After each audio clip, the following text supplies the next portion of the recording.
नमस्कार दोस्तों, सभी को स्वागत है मेरे चैनल क्लिनिकल गुरुजी में। उम्मीद करता हूँ कि आप लोग अच्छे ही होंगे।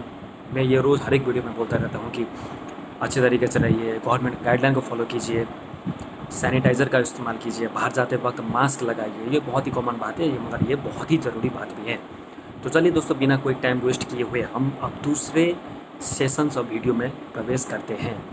तो इस वीडियो जो फिर एनआईसीयू से ही संबंधित है, सॉरी एनआईसीयू नहीं, न्यू बॉर्न से ही संबंधित है।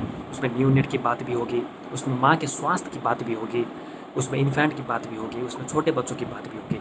तो पिछले 4 वीडियो में मैंने प्रयास किया है कि आप लोगों को बहुत छोटी छोटी मगर इम्पोर्टेंट जानकारियाँ दूँ न्यू बॉर्न के बारे में, कि उनके साथ कैसे डील करना चाहिए, क्या क्या उनका एक फिजिकल फाइंडिंग होता है वो देखना चाहिए, एक जो नॉर्मल लेमैन आदमी भी उसको देख सकता है।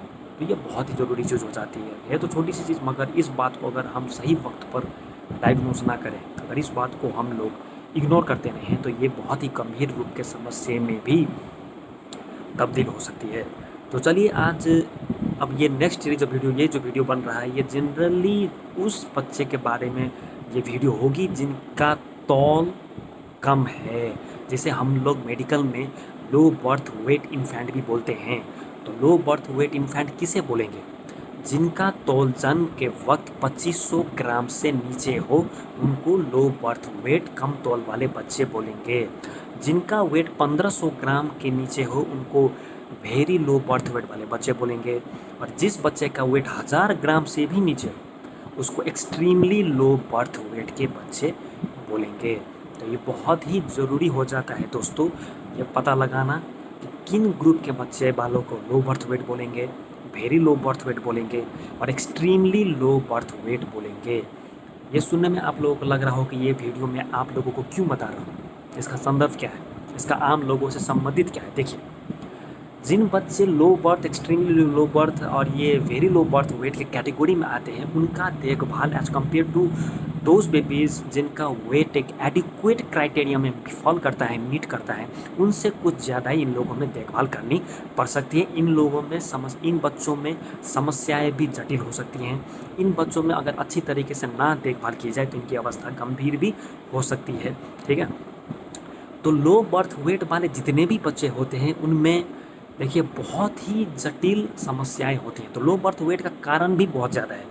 अगर माँ के संदर्भ में इसे देखा जाए तो हो सकता है कि माँ अगर बहुत ही लो पुअर सोशो इकोनॉमिक स्टेटस को बिलोंग करती हो, जहाँ वो अच्छा खाना, सही मायने में ट्रीटमेंट और ये कॉन्टीन्यूस जो डॉक्टर टू डॉक्टर जो विजिट, डॉक्टर और पेशेंट का जो एक विजिट होता है, एक चेकअप करवाने की, मेरे बच्चे का ग्रोथ कैसा हो रहा है, वो टाइम पर ना हुआ हो। अगर माँ की उम्र 16 साल से नीचे हो या 35 साल से ऊपर हो, ऐसे ग्रुप में भी लो बर्थ वेट की समस्याएं देखी गई है। अगर माँ स्मोकर हो, बहुत सालों से स्मोक करती आ रही हो, उसमें भी देखा जा सकता है।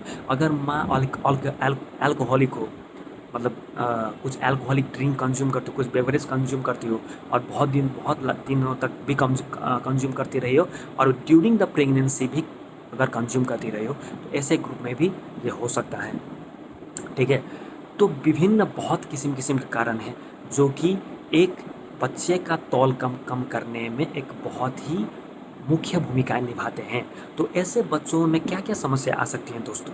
तो ऐसे बच्चों में समस्याएं आ सकती हैं अगर हम ऊपर से ही ले दिमाग मस्तिष्क की बात करें, तो मस्तिष्क का जो डेवलपमेंट है वो अच्छी तरीके से नहीं हुआ होता है। तो उन बच्चों में एक बीमारी का उत्पन्न हो सकता है, जिसको हम लोग हाइपोक्सिक इस्केमिक इनकेफेलोपैथी बोलते हैं। बहुत ही लंबा, बहुत ही कंफ्यूजिंग और बहुत ही डिफ़िकल्ट नाम लग रहा है होगा आपको, मगर इसमें क्या होता है कि बच्चा अगर प्रीटर्म बच्चे में क्या होता है कि उनका लंग्स का जो कैपेसिटी है, अगर लंग्स मैच्योर नहीं होगा तो बच्चा अच्छी तरीके से सांस नहीं ले पाएगा। अगर अच्छी तरीके से सांस नहीं ले पाएगा तो जितनी उचित मात्रा में ऑक्सीजन ब्रेन में पहुंचनी थी वो नहीं पहुंच पाएगी। अगर वो नहीं पहुंच पाएगी तो ये जटिलता को उत्पन्न कर सकती है और इसके रिलेटेड बहुत ही समस्या आ सकती हैं, जिनमें मुख्य होता है एक सीजर जिसे बोलते हैं, जिसे हम लोग क्या बोलते हैं, आप लोग मिर्गी, एक हिसाब से मान लीजिए ये बच्चे बहुत ही विगरस जो मूवमेंट करते हैं वो हो गया। तो वो हो सकता है बच्चे का मस्तिष्क में नुकसान पहुंच सकता है, बच्चे के फेफड़े में नुकसान पहुंच सकता है, बच्चे को एक जो अंदरूनी कॉन्जेनाइटल हार्ट डिजीजेज हैं वो हो सकते हैं, साइनोटिक कॉन्जेनिटल हार्ट डिजीजेज हो सकते हैं, उसमें भी बहुत सारी ग्रुप के बीमारी है। मैं दूसरे वीडियो में डिस्कशन वो उसके संदर्भ में करता जाऊँगा। तो ये देखिए, ये बहुत ही डिफ़िकल्ट हो जाता है छोटे बच्चों में, वो भी जिनका लो बर्थ वेट है, उनको मैनेज करना। और जैसे कि मैंने प्रीवियस वीडियो में बताया था, ये बैक्टीरियल इन्फेक्शन को प्रोन होते हैं। अगर स्पेशली वेजाइनल डिलीवरी वो भी अनस्टेरलाइज्ड जगह पर अगर हुई हो, तो इनमें मेनिंजाइटिस की संभावना भी हो जाती है। 2 क्राइटेरिया होते हैं, अर्ली ऑनसेट नियोनेटल सेप्सिस और लेट ऑनसेट नियोनेटल सेप्सिस, जो 2 चीज़ें होती हैं। इन ग्रुप के बच्चों में वो भी बहुत ही ज़्यादा बढ़ने के खतरे होते हैं। तो कहने का मतलब ये है दोस्तों कि अगर इन ग्रुप के बच्चे को अगर आपके परिवार में जन्म लेते हैं तो बच्चे स्वस्थ भी हो सकते हैं। ज़रूरी नहीं है कि सब बच्चे में समस्याएं होंगी ही, मगर इन ग्रुप के बच्चे में आप लोगों को ज़्यादा ख्याल रखने की, ज़्यादा समझदारी दिखाने की, और कोई भी साइंस एंड सिम्टम्स अगर आपको लगे कि ये मेरे बच्चे में अच्छा नहीं लग रहा है, तो तुरंत आप अपने फैमिली फिजिशियंस और पेडियाट्रिशियन को दिखाने में कोई भी विलम्ब नहीं करनी चाहिए। और दूसरी बात, इन बच्चों में एक इंटेस्टाइन का जो एब्जॉर्प्टिव कैपेसिटी है वो भी कम होता है।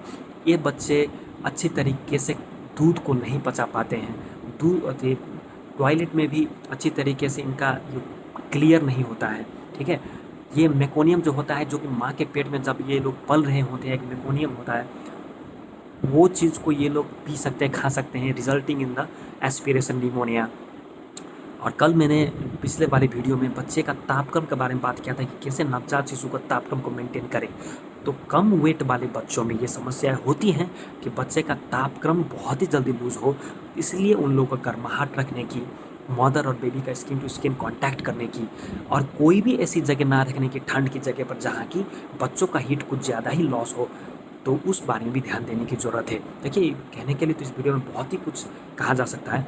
तो नेक्स्ट वीडियो में मैं कोशिश करूँगा कि थोड़ी बहुत जानकारी और भी आप लोगों को दी जाए।